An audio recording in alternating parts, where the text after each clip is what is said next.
how you really feel. TGIF, happy Friday, everybody. Thanks for joining us here on First Take. Molly Karam here with you. Skip Bayless is in New York. Stephen A. is in Philly. Gentlemen, good morning. What's up? Stephen A. Smith, you know, for once, it might be good that you're actually whatever miles you are away from me and we're not across from each other at the desk, because I think this is about to get heated. Well, I think you need to understand, and the American public needs to recognize that you're not in Bristol today, which is where you usually are, because you were banned. You were banned from Bristol headquarters due to the idiotic arguments that you were making just yesterday. Everybody knows that, so they told you you're allowed to show up on the air. They showed you you're allowed to show up on the air, but you weren't allowed in the studio today. I think we all know why.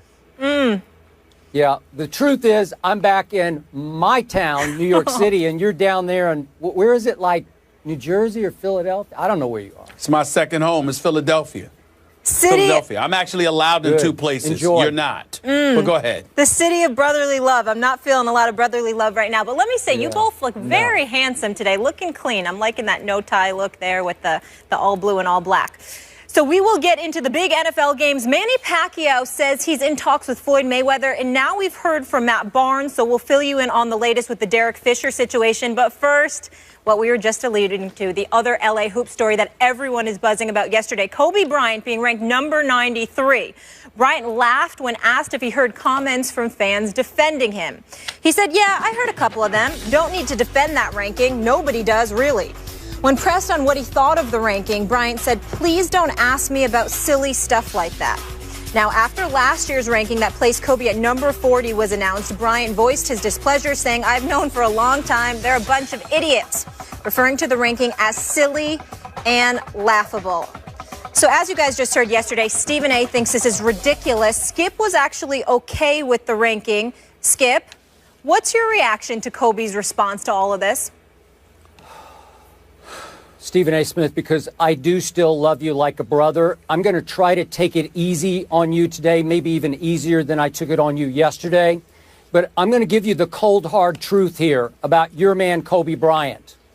The truth is that Kobe's reaction yesterday was as silly and laughable as your defense of him was earlier yesterday on our show. I am sorry to say this, but look, I get it, and I respect that Kobe Bryant is as supremely confident an athlete as we've had in any sport since Michael Jordan. And yesterday, his reaction, or last evening, his reaction was predictably confident to the point of arrogant. And Stephen A., I understand how much you love you some Kobe Bryant, and I understand, and I could almost predict how knee-jerk, emotional, overreactive you were yesterday out of love and support of your man, Kobe Bean Bryant, the Black Mamba. I'm sorry. The Mamba is no longer the Mamba. He hasn't been the last 3 injury-plagued years, and he will not be coming up this year. And to his point last year, when he called this panel a bunch of idiots, we are talking about ESPN's basketball forecast panel. It's made up of ESPN analysts and writers, researchers, and editors. 101 of them. And they're all a bunch of idiots, Kobe? Seriously? The object of this poll is a forecast to predict how much a player will contribute this coming year, not 5 or 8 or 10 or 12 years ago, this coming year, to how many games his team will be able to win. And it factors in, obviously, this player's quality of play, and it projects how many minutes he will actually be able to play. So, given all that, would you believe that the real plus-minus numbers, according to Royce Webb, who's our director of content analytics at ESPN, the real plus-minus numbers for Kobe Bryant, added into how many minutes he does project, how few minutes he projects to play, actually ranked him as the 163rd best player or most valuable player in the National Basketball Association. Think about that, 163. But out of respect to what Kobe used to be, this panel these editors, these writers got together and decided, hey, let's give him a break here. So they ranked him 93rd. They moved him all the way up from 163rd, which the numbers screamed that he should be, to 93rd, just because he used to be Kobe Bean Bryant, the Black Mamba. So we look at the last 3 years, and he ranked, going into the year, 25th, then 40th, then now 93rd. And I was told last night by some of the editors that each of the last 2 years, he has failed to even live up to those projections, that they overrated him going into each of the last 2 years at 25th and 40th. So I'm going to remind you once again, we're not trying to rank his box office appeal. We're not trying to rank his 5-ring legacy. We're not trying to rank how popular or how awe-inspiring Kobe has been throughout his career. It's simply the numbers predicting how much he will add to his team, and it predicts that he will add about 2 wins this year for the LA Lakers. I rest my case, and more importantly, I rest ESPN's panel's case. Well, you're entitled to rest ESPN's panel's case, and I understand that. But as far as I'm concerned, it's just a glaring acknowledgement that we have some people in this company that don't know enough about basketball. I don't care what you have to say. I don't care what they have to say. I know what I've seen with my own 2 eyes, and I know what I've seen in comparison to what exists in the NBA. I take into account everything that you said in all seriousness. I don't know why you're mentioning some of those names that you mentioned about the statistics and the statisticians and the analytics. And nobody cares about that as far as I'm concerned. When you're giving out the poll, why don't you put the names of each person that came to that conclusion and then let them be front and center and come talk to me? Because chances are ain't nobody going to want to hear what they have to say. Not after a poll like that.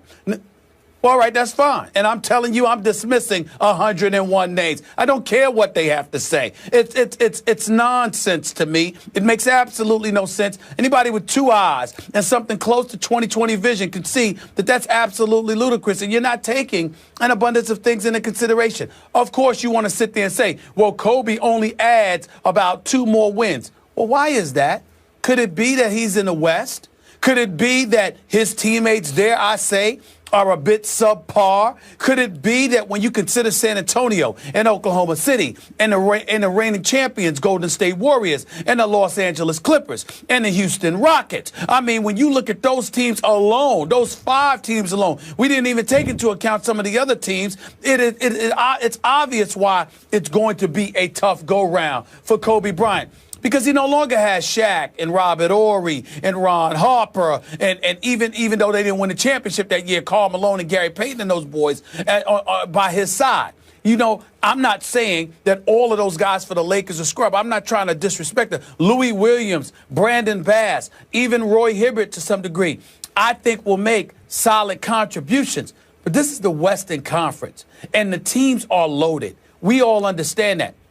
So when you sit there and you say that about Kobe, you know what? It's Kobe, it's Russell Westbrook and Kevin Durant on one team. It's Chris Paul, Blake Griffin, and DeAndre Jordan on another team. It's LaMarcus Aldridge joining Tim Duncan and Manu Ginobili and Tony Parker on another team. The list goes on and on. When you look at the West, it's James Harden on a mission to prove that he's deserving of league MVP honors with Dwight Howard, who's no scrub, and he's got something to prove as well because he's heard the stuff that people have been chirping about him in the offseason. So many different things to point to. The Dallas Mavericks and what they've got to prove because of what has transpired with them in this offseason. Having Wesley Matthews come over there along with others, understanding that he's not fully healthy or he may not be, we don't know yet. All of those things are things to think about. If Kobe Bryant was in the Eastern Conference, what would he do? If Kobe Bryant was to have a better teammate or a better slew of teammates, what would he do? Talk to the coaches who know something about basketball. They not only brag and boast about the killer inside of him, the fact that he can shoot, the fact that he can take, he can take anybody, he can break down anybody. They talk about his football, they talk about his footwork, they talk about his basketball IQ, they talk about how knowledgeable he is about playing this game. Is Kobe Bryant what he used to be? Skip, we don't know that. It remains to be seen. The last 2 years, he only played 41 games. He came back for 2013, 2014. Skip, he played 6 games. He shot 42%. He came back and he played, 35 games? Okay, and then he shot like 37% over the course of those 35 games. But he had essentially been out a year and a half to almost 2 years before he came back and played those 35 games. The previous 8 seasons that he played in L.A., with the exception of 43% shooting from the field in 1 year, the other 7, he shot 45% or better. This is the Black Mamba we're talking about here. And I'm not trying to sit there and say that he should be mentioned in the same breath as a Russell Westbrook or a Kevin Durant and guys like that, because they're younger and just as elite. But to sit there and say that there are 92 players better than Kobe Bryant, I applaud once again his decorum. I applaud his presentation. I applaud the fact that he's cool and is appropriately dismissive of such idiocy. And even though I'm not going to call out my colleagues because I'm very, very proud to work where I work, I consider this poll idiotic. I have nothing to do with it. And anybody that sits there and says, well, ESPN's poll said, just make sure you emphasize that Stephen A. Smith, or as you affectionately call me, Stephen Naismith, has absolutely, positively nothing to do with this poll. They didn't ask me. They didn't consult with me. Not that they have to. They did what they did. I have nothing to do with this. I am separate and apart from this, because if there's one thing I know, it's basketball. And there's no way in hell that there are 92 players in the world better than Kobe Bryant. I don't even think there's 92 players in the NBA better than Charles Barkley right now. And he just came off a hip surgery. I mean, give me a break. I mean, it's ridiculous. It's just ridiculous. Stephen Naismith, the inventor of basketball as we know it today. Let me ask you this. I can go with that. Are there not 2 ends of the basketball floor? You play offense, then you have to play this thing called defense. Am I right about that? What's your point? What's your point about that? My point is, last year, the numbers said Kobe Bryant was the 25th worst defender in the entire NBA. And by the way, speaking of offense, last year, for the 172 players who took 500 or more shots, 172 players, 500 or more shots, only 1 player shot a worse percentage in the entire NBA, Trey Burke of the Utah Jazz. That's the Kobe Bean Bryant, who used to be the Black Mamba. I'm not, hold on.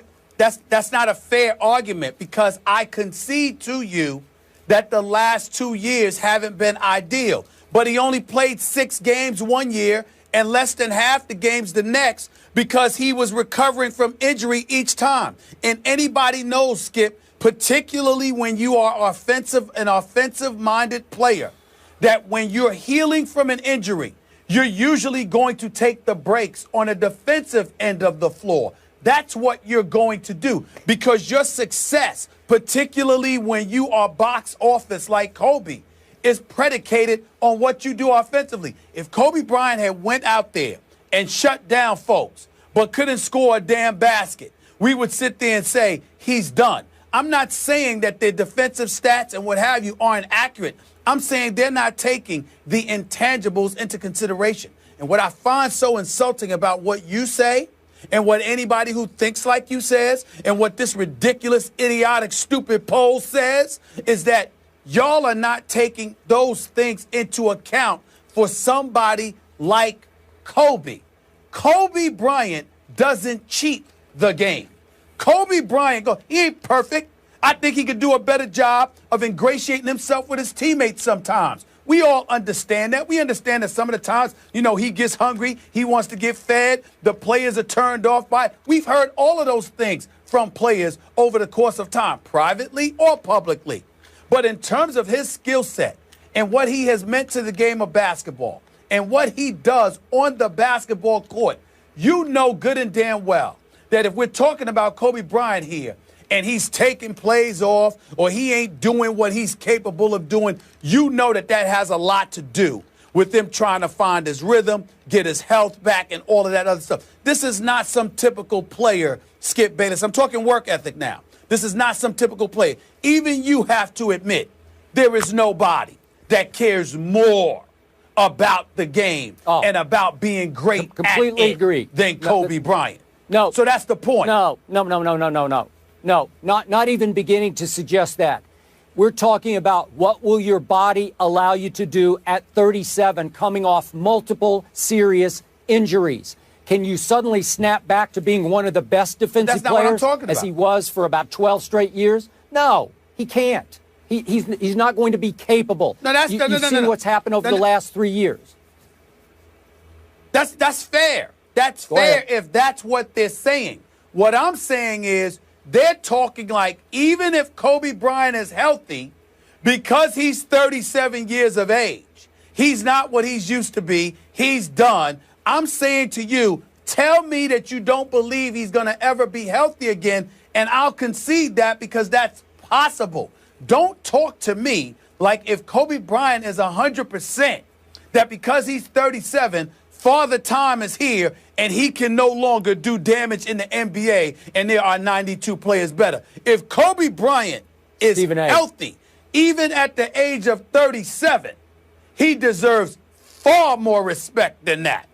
That's all I'm saying. Okay, but seriously, after a human being has suffered that many serious injuries at that advanced age, how healthy can he get? Even if he gets to, by his today's standards, 100% healthy, it will be about 70% of what he used to be because they have taken a toll on his body. And I'm telling you that at 70%, because of his ability to shoot a perimeter shot, combined with the lack of basketball IQ, most players in the NBA have, not the superstars, but most second, third tier players.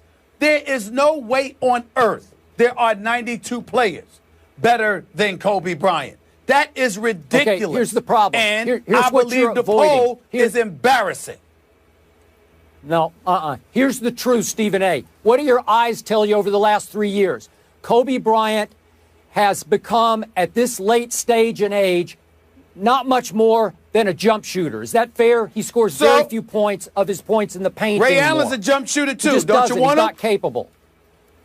Okay? Ray Allen's a jump shooter too. Don't you want him? Wait a second. He's become an extremely high volume, low percentage distance jump shooter. That's not a recipe for great success. Six of the last 8 years, he's led this league in shots attempted. He's going to jack up the basketball. We all know that. We accept that. He's not going to make that many of them. He's going to hurt his team that way, in many cases, more than he helps it. I'm sorry. Okay.